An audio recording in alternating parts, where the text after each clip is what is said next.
بسم الله الرحمن الرحیم. السلام علیکم و رحمت الله و برکاته. خوش آمدید دوستان عزیز به درس نوبتی ما. موضوع امروزه فرق میان خبر و صفت در چیست. بسیاری دانشجویان وقتی که مسئله مبتدا و خبر میگیرن با آسانی مقصد اعرابش میکنن، لیکن وقتی مسئله صفت میدرایه حیران میمونن، در حیرت میزنن که چی ما فرق کنم که این کلمه را من خاصی خبر اعرابش کنم یا که صفت اعرابش کنم. برای برطرف کردن همین مشکلات سه مثال میزنیم. ان شاء الله در آینده شما میتونید با آسانی فرق کنید که همین کلمه خبره یا که همین کلمه صفته. مثلا التاجیکستان بلدون، تاجیکستان کشور است. بلد گفته سه ترجمه میشه کرده، یا که وطن، سرزمین یا کشور. التاجیکستان بلدون، تاجیکستان کشور است. همین را میگن جمله اسمی. جمله اسمیه و قاعده عربی همینه که جمله اسمی که باشه حتما ای مبتدا و خبر عباره است. تاجیکستان اسمه، بلدم اسمه. پس این جمله اسمی شی باید حتما مبتدا و خبر باشه. نممکنه که جمله اسمی به مبتدا و به خبر باشه.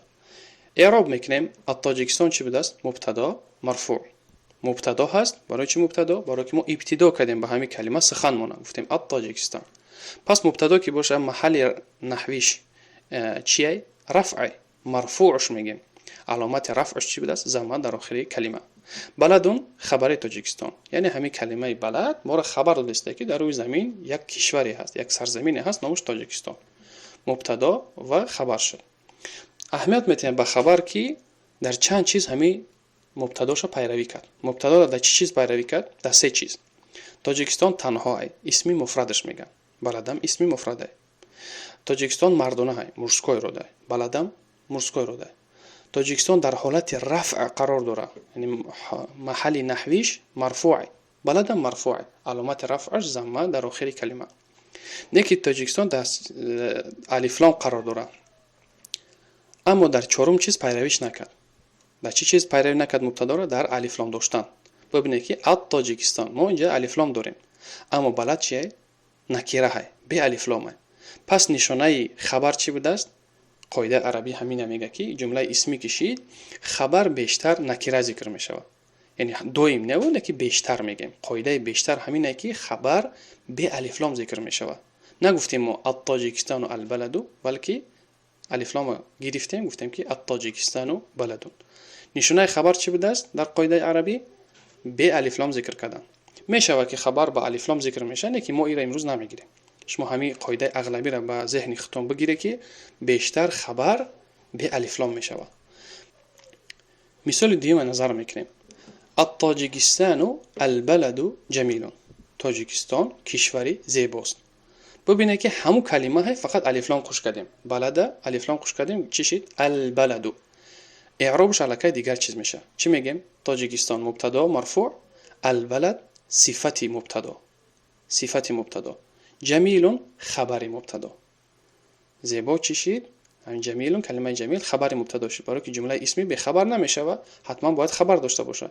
چرا این را صفت گفتیم در اینجا بلده؟ به خاطر که الف لام داره.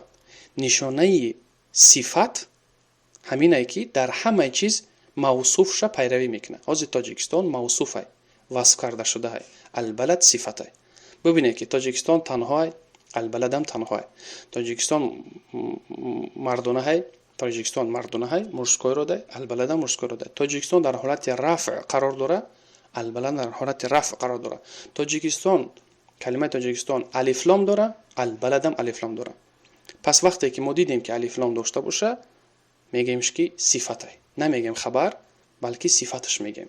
و نشانه صفت هم همینه که وقتی ما او را ای جمله کور کردیم جمله کامله، جمله ما پره میشود، جمله ما ناقص نمیشود، عیبدار نمیشه. مثلا گفتم که التاجیکستان جمیل، تاجیکستان زیبا های.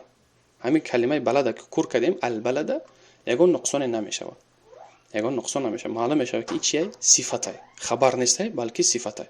تاجیکستان در این حالت میشه مبتدا، جمیل خبر، جمیل خبر.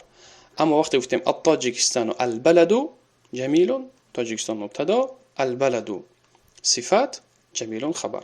همین از فرق میان خبر و صفت. اگر یگان چون نفهمه باشه در کامنت بنویسه.